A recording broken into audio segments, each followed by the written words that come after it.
mon corps, mon choix. Est-ce que vous avez déjà entendu, j'imagine, ce slogan? Si vous avez déjà entendu ce slogan, mon corps m'appartient. On voit ça des fois dans les manifestations. Je dois être le seul, je dois être la seule à pouvoir contrôler, à pouvoir décider, à pouvoir choisir ce qui concerne mon propre corps. Ce slogan, il est apparu dans les années 70 aux USA à la suite de la révolution sexuelle et de différentes manifestations pour le droit des femmes et pour l'avortement. Alors au-delà et là je vais faire une nuance, au-delà de la nature de ces manifestations et du sujet dans lequel ce slogan a été utilisé, ce serait une prédication à part entière. Ce slogan lui-même, il est rapidement devenu l'affirmation que notre corps serait notre ultime propriété, la chose sur laquelle personne n'aurait le droit de nous dire quoi que ce soit, que ça soit ni mon conjoint, ni mes proches, ni la société, ni les politiques, et encore moins Dieu. Ça serait la dernière rempart. Et au-delà, encore une fois, du contexte et des débats sociétaux dans lesquels il a été utilisé. Mon corps, mon choix. Qu'en pensez-vous? Est-ce juste? Est-ce que le chrétien, qu'il habite à Amiens ou ailleurs, est-ce que le chrétien est concerné par ce slogan? Pouvons-nous scander la même chose vis-à-vis de Dieu? Vis-à-vis des autres, mais vis-à-vis de Dieu. Est-ce que Dieu s'intéresse à notre corps? Serait-il la dernière chose sur laquelle Dieu n'a rien le droit de dire? Tout le reste, l'âme, le corps, l'esprit, mais le corps, c'est moi qui gère. Cette question, elle n'est pas nouvelle. Et il y a 2000 ans, les chrétiens de l'église de Corinthe en Grèce étaient face à ces mêmes questions et ils avaient peut-être oublié certaines vérités et certaines réalités. Et notre cher apôtre Paul s'est permis de leur écrire une lettre un peu corsée pour les secouer, les réveiller et peut-être également nous secouer et nous réveiller, nous, Amiénois ou gens de passage. Et je vous propose de découvrir quelques versets dans le chapitre 6 de la première épître aux Corinthiens. Et vous allez comprendre que je vais vous proposer de transformer le slogan qu'on a vu à l'instant. Mon corps, mon choix, et je vais vous proposer de le transformer en mon corps, sa gloire. Et je vais vous expliquer pourquoi avec 1 Corinthiens 6. Et je vous invite à lire les versets 9 à 20 de 1 Corinthiens 6. Je suis dans la version second 21.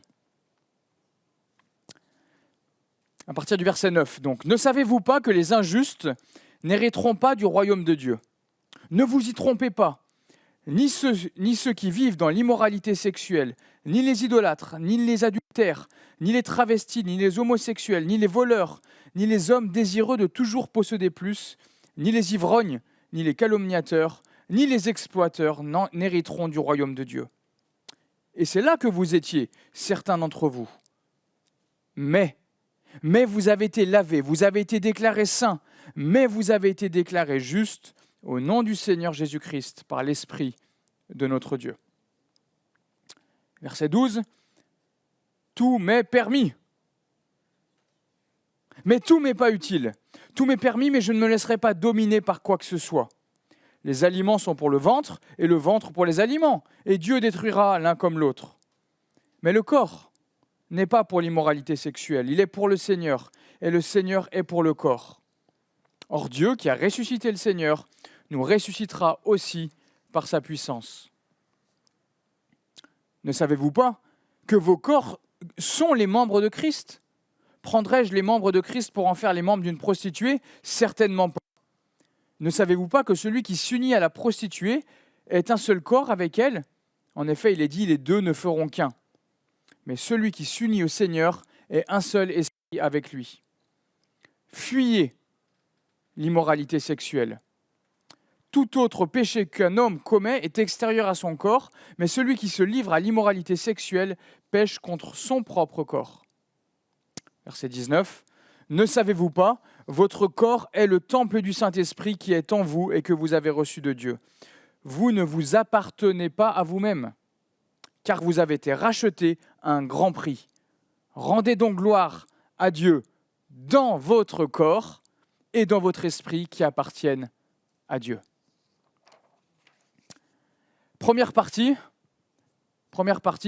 nous sommes justifiés grâce à son corps et à son sang, si j'ose dire. Et là, cette première partie va être très facile pour moi parce qu'on vient de prendre la Sainte Seine. On vient de prendre la Sainte Seine, nous rappeler que peu importe qui nous étions, peu importe si on s'est reconnu dans cette liste du verset 10 qui parle des adultères, des travestis, des voleurs et des calomniateurs, etc., peu importe si vous êtes reconnus plus ou moins dans cette liste-là, nous avons tous été sauvés du même péché et de la même rébellion envers Dieu. Peu importe les actes que nous pouvons faire, ils viennent tous d'un désir d'indépendance vis-à-vis de Dieu. Mais le verset 11 est là pour dire aux Corinthiens, pour dire aux Amiénois, de ne pas s'enorgueillir, de ne pas dire moi je suis au-dessus du lot. Moi, je suis qu'à moitié concerné par ces versets-là. C'est là que vous étiez, du moins, certains d'entre vous, dit l'apôtre Paul. Quant à moi, Paul, tout court, je ne connais pas 100% de vos vies respectives, mais quand il s'agit de refuser la pleine royauté de Dieu dans nos vies, je sais que notre imagination d'être humain, elle est fertile. Et vous savez très bien, chers parents, que quand un enfant a décidé de vous manifester son mécontentement, son imagination devient fertile. Il sait vous le faire savoir. Il va faire exprès de traîner les pieds, il va claquer la porte, il va oublier de faire ses devoirs. L'imagination de l'enfant est grande pour dire à son créateur, parent, qu'il n'est pas d'accord avec lui. Nous sommes de la même manière. Notre imagination est très fertile quand il s'agit de vouloir dire à Dieu « je veux faire tout seul ». Et on va voir que ça touche aussi le domaine de la sexualité, du corps et de notre rapport à tout ça. Mais pour rentrer, voilà, et au moment de la Sainte Seine, on a affirmé il y a quelques instants, Jonathan l'a fait, que tout cela n'est pas hors de portée de la grâce de Dieu. Et ça, c'est la bonne nouvelle. Dieu, il n'est pas là que pour pardonner les péchés, je ne sais pas, ceux qui seraient dans la tête, dans les pensées. Non, peu importe ce que l'on a fait, la grâce de Dieu peut être là. Vous avez été déclarés, verset 11, vous avez été lavés, justifiés, déclarés saints par le nom du Seigneur Jésus. En Christ, tout casier judiciaire peut être vidé, nettoyé, lavé. Et voici la plus belle grâce qui peut être faite à chacun d'entre nous. Ne nous en privons pas. Mais pour commencer à rentrer un peu plus dans le thème du jour, et sur le mot « corps » qui est omniprésent en 1 Corinthiens 6. Vous l'avez vu que le mot « corps », il est omniprésent en 1 Corinthiens 6 dans notre texte. Et on veut se rappeler que ce salut, cette grâce que nous chantons, elle nous a été faite à travers le corps et le sang de Christ. Alors encore une fois, on vient de prendre la Sainte Seine. Donc Jonathan, tu m'as facilité ma première partie. Mais c'est exactement cela. Ce salut ne nous est pas donné à travers un simple formulaire CERFA. Ne nous est pas fait à travers une opération sur le web, une bidouille dans le cloud, où d'un seul coup nos péchés disparaîtraient avec une bidouille informatique, je ne sais laquelle. Non, c'est par son corps que Christ nous a rachetés. C'est par son sang qu'il nous a sauvés. C'est du concret, c'est pas du blabla, c'est pas du virtuel. Son corps a été brisé, son sang a été versé. Et donc ça va être la base de toute notre réflexion. On veut se rappeler, on aurait pu chanter que son corps a été attaché à la croix pour nous. Ainsi, grâce au corps de Jésus, nous voilà justifiés, libérés, et tout est désormais permis. Vrai ou faux ? Vrai ou faux ? Tout nous est désormais permis. Alors, c'est là qu'on va voir que l'apôtre Paul, il ne contredit pas ce que les Corinthiens disaient, mais il le complète. C'était a priori un slogan que les Corinthiens aimaient proclamer. « tout est permis, frère !» Moi, je ne sais pas s'il le disait comme ça, mais c'est l'idée. Tout est permis, parce qu'effectivement, notre salut ne dépend plus de nos actes, notre salut ne dépend plus de nos œuvres, tout a été accompli en Christ, et notre casier judiciaire ne pourra plus jamais être rechargé. Et donc, en cela, oui, tout est permis.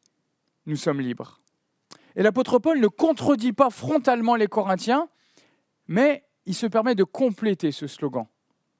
Tout m'est permis, virgule, mais tout n'est pas utile.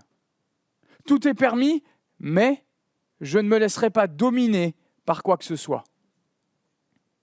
En effet, à quoi bon avoir été libéré du péché si c'est pour se remettre soi-même sous l'esclavage d'un autre péché ? Si c'est pour pour redevenir accro à je ne sais quelle dérive, et on va toucher bien sûr évidemment là tout ce qui touche à la sexualité dans le passage du jour. Si j'ai été délivré d'un péché, des bébés péchés, c'est pas pour me revautrer dedans. Il dira aux Galates 5, ne vous remettez pas sous le joug d'un autre esclavage. Si on vous retire une écharde dans le pied gauche, c'est pas pour que vous vous en remettiez une vous-même dans le pied droit. Ça serait bête. Christ vous a racheté par son propre corps.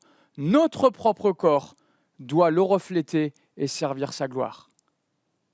Christ a donné son corps pour nous. Nous voulons donner le nôtre pour lui. C'est ça le principe fondamental de ce passage d'1 Corinthiens 6. Mais la réalité, c'est qu'elle est un peu plus complexe que ça. Est-ce que vous arrivez facilement à rendre gloire à Dieu à travers votre propre corps, puisque Christ a donné son corps pour vous ? Vous y arrivez parfaitement ? Sinon, j'arrête ma prédication et je rentre. En tout cas, perso, j'y arrive pas forcément parfaitement. Car notre corps, et c'est la deuxième partie, est également source de tentation et de menaces. Et la réalité est plus complexe que ça, parce que nous sommes menacés jusque dans nos propres tripes, dans nos propres corps. Et c'est les versets 13 à 18 qui en parlent. Ça parle de sexualité, qui est des choses formidables, qui peuvent autant nous rapprocher de Dieu que des fois nous en éloigner. À travers notre corps, notre chair, nos tripes, Dieu nous a donné de puissants instincts, de puissants désirs sexuels et qui contribuent à toujours plus nous attacher à notre mari, à notre femme. Et ça, c'est le chapitre 7 qui en parle. Et je laisse Jonathan en prêcher dimanche prochain sur le sujet. Dieu, dans sa grâce, nous a donné la sexualité non seulement pour la procréation, pour faire des enfants, mais également pour le plaisir, pour la joie, pour l'intimité conjugale. Genèse 1, 31, Dieu regarda ce qu'il avait fait et il vit que c'était bon. Et ça inclut la sexualité. Mais le problème, c'est que même après avoir été justifié par le corps de Christ, les dégâts du péché sont encore présents en nous. Et notre ancienne nature s'accroche. Notre rébellion et notre imagination fertile d'enfants rebelles ne demandent qu'à reprendre du service. Et nous voilà menacés, même dans notre propre corps. Pour le philosophe Jean-Jacques Rousseau, au XVIIIe siècle, pour lui, l'homme était bon dans la nature, mais c'était à cause de la société que tout allait mal. Vilaine société. On appelle ça le siècle des Lumières. Tu parles d'une lumière, peu importe. Il nous faut, désolé, donner tort à Jean-Jacques Rousseau sur le fait que l'homme est intrinsèquement bon. Ce n'est pas ce que l'on croit. Par contre, il faut lui donner une part de vérité sur le fait que la culture, que la société, souvent a un rôle qui peut attiser les braises ou souffler sur nos tentations. La société, notre culture, ne fait que souffler sur les braises de notre ancienne nature, faisant un peu comme le Mistral. Nous, on vient du Vaucluse et il y a le Mistral qui souffle et qui attise les incendies, on l'a vu, une petite braise, du vent, et ça fait des grands dégâts. Souvent, notre société, par le Mistral qu'elle souffle, est capable de devenir une mauvaise chose, quelque chose que Dieu a créé pourtant bon. Et à Corinthe, il y a 2000 ans, la culture grecque, elle soufflait très, très, très, très fort sur les Corinthiens et sur leur sexualité. 3 points à souligner. Déjà, pour les jeunes Grecs, il y avait, je parle des hommes, il y avait très peu de jeunes femmes pour se marier. La démographie n'était pas à 50-50. Un peu comme dans des pays aujourd'hui, on pourrait penser à l'Inde, par exemple, où il y a une forte différence entre hommes et femmes. Donc, mathématiquement, il y a plus d'hommes que de femmes. Que faire donc face aux désirs et aux hormones ? Deuxièmement, la culture grecque, elle mettait en avant la sagesse, la philosophie. 1 Corinthiens 1 en parle avec Sophia. Ainsi que tout ce qui touche au corps, à la chair, n'a pas d'importance. Ce qui compte, c'est ce qu'il y a dans la tête, dans votre esprit. Il faut être philosophe. Le corps, on s'en fout. Et d'ailleurs, le corps a si peu d'importance. Pourquoi ? Parce qu'il n'y a pas de résurrection corporelle à venir. Il n'y a pas de résurrection corporelle. Toute matière va disparaître. Donc le corps n'a aucune importance puisque ce n'est qu'un Kleenex temporaire, le temps de vivre. Vous voyez tous ces ingrédients, tous ces concepts, en fait, qui font que c'est le Mistral là, qui souffle sur les braises de l'ancienne nature. Et il y a alors tout pour mener à l'immoralité sexuelle. Et Corinthe était malheureusement connue pour ses exploits à ce sujet-là. Ainsi, pour les jeunes hommes pleins de désirs, il y avait à Corinthe abondance de prostituées. Dans les temples, dans les rues. Et quand celle-ci ne suffisait pas, il y avait toujours la possibilité d'aller voir des très très très jeunes garçons pour assouvir les désirs. Et quand vous voyez des grands philosophes grecs accompagnés d'un jeune garçon à côté d'eux, pas forcément pour leur tenir le livre. Je ne fais pas de dessin. Quant aux hommes mariés et avec une situation établie, pas de souci, il ne fallait pas qu'ils manquent de rien non plus. Je cite un discours d'Athénée de Nocratis à cette période, et vous allez voir le romantisme extrême de monsieur. Accrochez-vous. Nous avons des prostituées et des maîtresses pour le plaisir. Nous avons des concubines pour le quotidien. Nous avons des gardiennes pour nos propriétés. Et des épouses pour avoir quelques enfants légitimes. C'est romantique ça. Pas mal comme niveau. Normal. En effet, pour reprendre l'argument des Corinthiens, argument au verset 13 que l'on voit, les aliments sont pour le ventre et le ventre pour les aliments. Autrement dit, la faim et la sexualité seraient deux besoins du corps qui doivent être tous deux assouvis exactement de la même manière et peu importe la manière. Ton corps a faim ? Prends une tartine de Nutella. Ton corps te pousse le désir sexuel ? Va voir une prostituée. Kiff, kiff. C'est exactement ça. Que cela devait être dur pour les chrétiens corinthiens de résister à cette culture environnante et qui prônant l'immoralité sexuelle tout autour d'eux. Que ça devait être dur pour les chrétiens corinthiens de ne pas se faire aspirer par cette culture. Heureusement que la culture française est beaucoup plus équilibrée et saine. Tout à fait. Notre culture post-68, elle prône l'inexistence de Dieu, la brièveté de la vie, le carpe diem, l'absence de bien ou de mal, la seule règle du contentement et le mon corps, mon choix. J'ai dit quoi ? Consentement. La règle du consentement et mon corps, mon choix. Et en fait, c'est à peu près les mêmes ingrédients que ceux de Corinthe de l'époque. Aujourd'hui, qu'est-ce qu'on peut voir aujourd'hui ? On peut voir de l'adultère, on peut voir du libertinage, on peut voir de la relation sans lendemain type Tinder, on peut voir de la pornographie à gogo sur le moindre smartphone ou ordinateur, on peut voir du sexe sans attachement, juste pour le fun. Tel le Mistral, notre culture française souffle fort sur les braises de notre ancienne nature. Ça souffle fort, mais pour quel résultat ? Pour quel résultat, franchement ? La clé du bonheur réside-t-elle donc dans une sexualité débridée ? Pas l'impression que les générations post-68 nagent dans le bonheur depuis. Est-ce que vous voyez du bonheur Est-ce que la Gen Z nage dans le bonheur grâce aux conseils de leurs aînés ? Si c'était ça la clé du bonheur de l'être humain, comment ça se fait que les générations d'aujourd'hui sont d'autant plus désabusées, même sur tout ce qui touche la sexualité ? Ne faudrait-il pas gérer la sexualité comme on gérerait une tartine de Nutella, sans culpabilité ? Si oui, comment expliquer alors le nombre de couples qui sont détruits par l'adultère ? Le nombre de couples qui sont détruits par la pornographie silencieuse, même au sein des couples mariés ? Comment expliquer alors le nombre de fois où l'immoralité mène à la rancœur, à la jalousie et à la tristesse. Je cite le théologien Henri Briand qui disait « Le péché de l'immoralité sexuelle est grave, non pas parce qu'il est plus détestable que l'hypocrisie ou l'orgueil, mais par contre, il laisse des conséquences terribles derrière lui. » En soi, tout ce qui est l'immoralité, ce n'est pas le péché, non. Mais par contre, c'est vrai que c'est un péché particulier parce qu'il génère des conséquences pour soi, pour les autres, pour son couple, bien plus grandes que peut-être d'autres. D'où le conseil vital que Paul dit aux Corinthiens, le corps n'est pas pour la débauche, fuyez l'immoralité sexuelle, fuyez.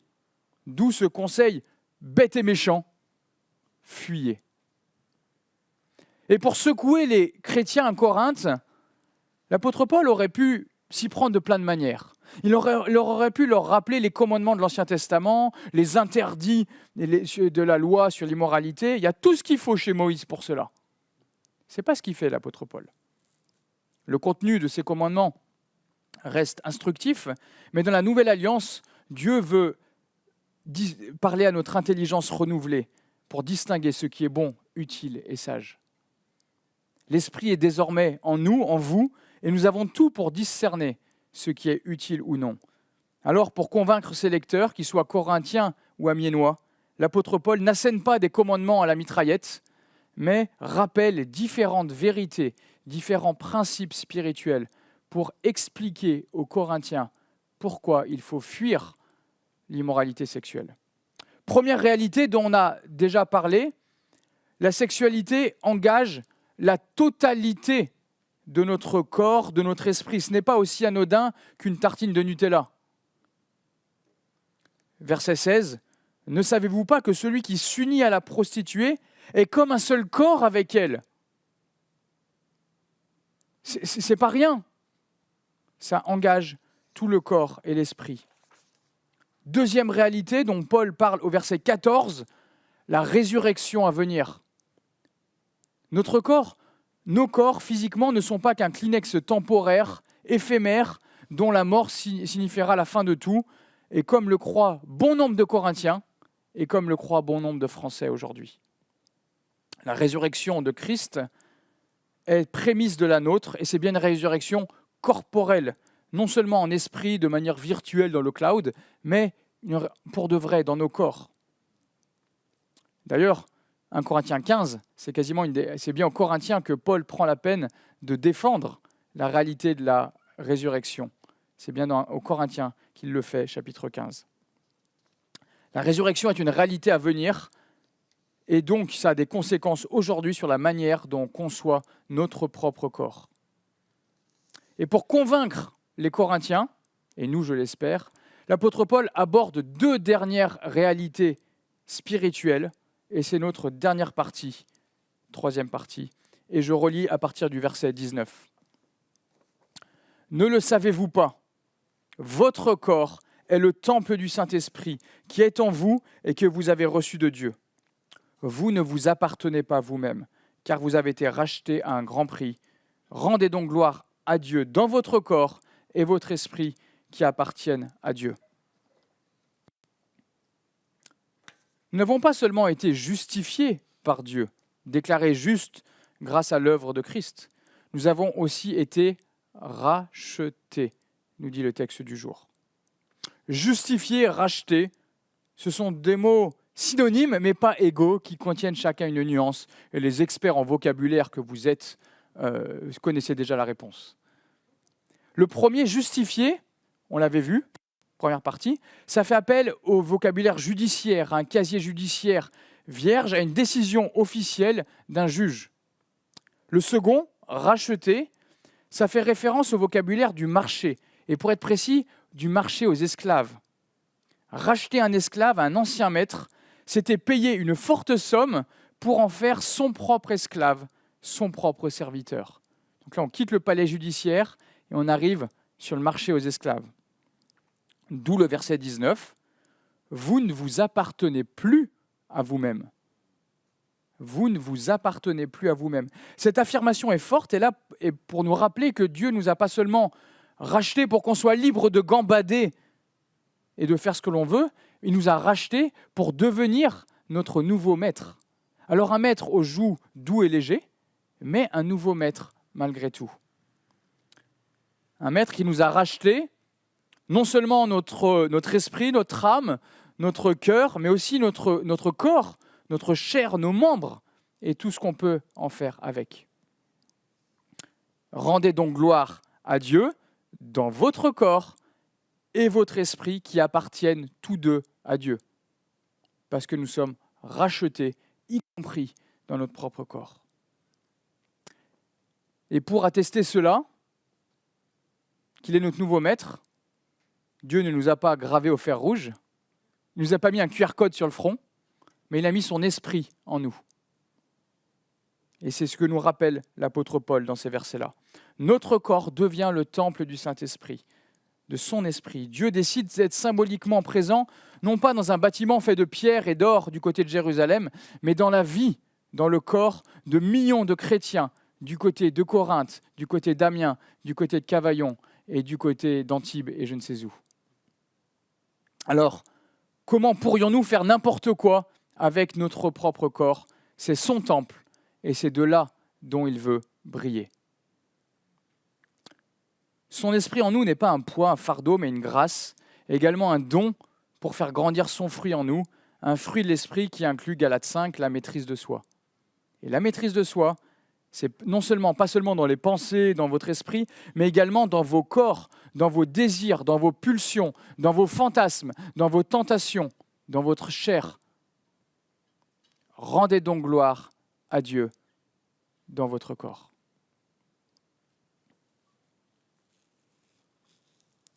Avant de conclure, chers amis, comment donc glorifier Dieu à travers notre corps, maintenant que vous en êtes parfaitement convaincus, je n'en doute point.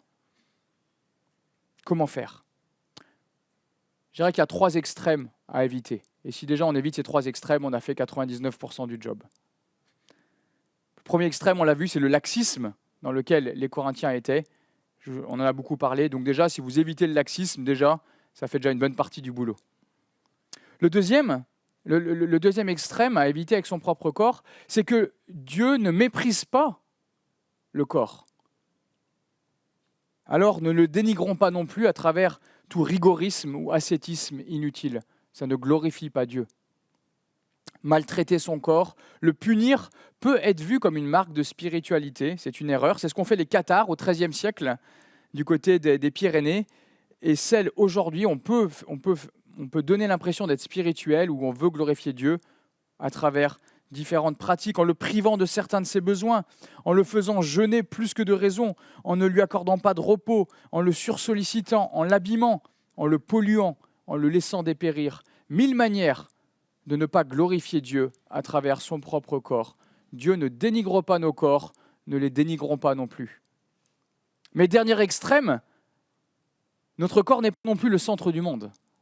Et pas non plus une finalité de notre vie. Alors n'en faisons pas une idole cachée, en orientant toute notre énergie, notre temps sur notre seul bien-être physique, notre apparence, notre silhouette, notre look, nos records Strava, ou le nombre de poids que l'on peut soulever à la salle. Nombre d'applications et de pubs vous font croire, vous promettent le bonheur si vous suivez tel ou tel programme de remise en forme. Oui, il y a du bon là-dedans, mais ne tombons pas dans le panneau. Ne tombons pas dans le panneau.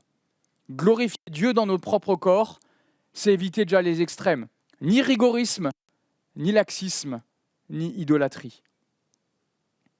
Et pour en revenir au sujet précis de la sexualité, encore une fois, rappelons-nous que c'est une bonne chose que Dieu accorde aux couples mariés, la preuve au chapitre 7.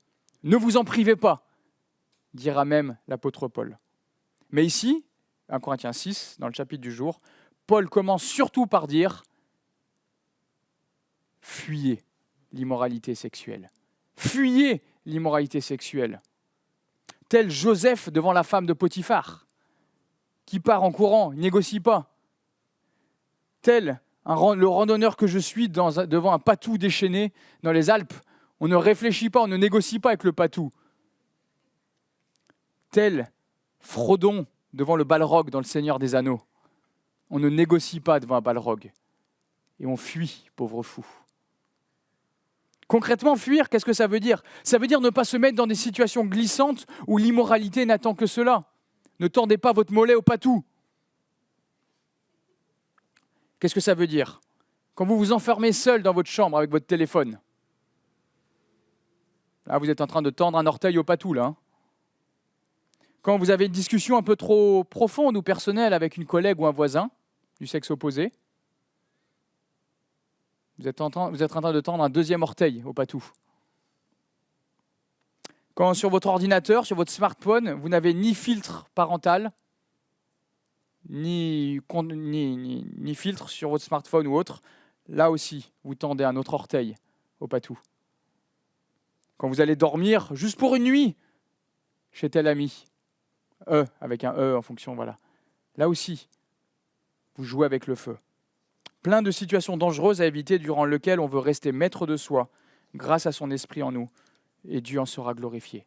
Fuyez l'immoralité sexuelle. Et si l'un d'entre nous, et là on va entendre la grâce de Dieu, si l'un d'entre nous, si l'un d'entre vous, ces dernières semaines, ces dernières années, n'a pas fui assez vite et a chuté, peut-être pas la mienne, mais en tout cas dans le reste de la France, des fois ça arrive. Il nous faut rappeler la grâce de Dieu, qui ne nous renvoie pas chez notre ancien maître, qui ne se met pas à re-remplir notre casier judiciaire, mais 1 Jean 1,9, si nous reconnaissons nos péchés, il est fidèle et juste pour nous pardonner et nous purifier de toute iniquité. Et ça concerne aussi la sexualité. Ce n'est pas un verset qui concerne que je ne sais quoi. Ça concerne aussi tout ce qui est tentation sexuelle. Sachez que si vous avez besoin d'aide ou d'écoute, demandez de l'aide autour de vous. Dans cette église ou ailleurs, il n'y a pas de tabou. La grâce de Dieu doit illuminer chaque millimètre carré de votre vie. La grâce de Dieu doit pouvoir illuminer chaque millimètre carré de votre vie. Demandez de l'aide. Et Jonathan, venez voir, ou je ne sais pas, trouvez quelqu'un, mais ne restez pas seul. Et une fois que vous serez relevé, restauré par sa grâce, alors nous voudrons, cette année, les années suivantes, mettre toute notre énergie, notre corps, nos forces physiques à son service et au service des autres. Tout m'est permis, mais libéré de tout rigorisme, laxisme, immoralité ou idolâtrie, nous voulons alors pleinement glorifier Dieu dans nos esprits et dans notre corps. Tous deux appartiennent à Dieu. Son corps a été attaché à la croix, le nôtre lui appartient désormais. Son corps a été attaché à la croix, le nôtre lui appartient désormais. Je vous encourage donc, frères et sœurs, par les compassions de Dieu, à offrir vos corps comme un sacrifice vivant, saint et agréable à Dieu. Cela sera un culte raisonnable de votre part. C'est tout ce que je nous souhaite. Et pour conclure très courtement, j'aimerais donc vous proposer un autre slogan que notre slogan initial, « Mon corps, mon choix ». Encore une fois, un slogan qui est utilisé dans des débats sociétaux, qui n'est pas le sujet du jour, mais un slogan qui affirmait que notre corps serait la dernière chose, la chose ultime qui nous appartient et sur laquelle personne aurait le droit de regard. Là est le problème, et avec ce chapitre d'1 Corinthiens 6, j'espère vous avoir convaincu du contraire. Alors je vous propose, comme nouveau slogan, « Mon corps, sa gloire ». Mon corps racheté par son corps, mon corps au service de sa gloire, mon corps transformé par sa gloire, mon corps racheté pour sa gloire, mon corps bientôt ressuscité dans sa gloire. Et gardez cela les prochaines fois, gardez cela en tête, les prochaines fois vous serez tentés et menacés. Mon corps, sa gloire, notre corps, sa gloire. Amen.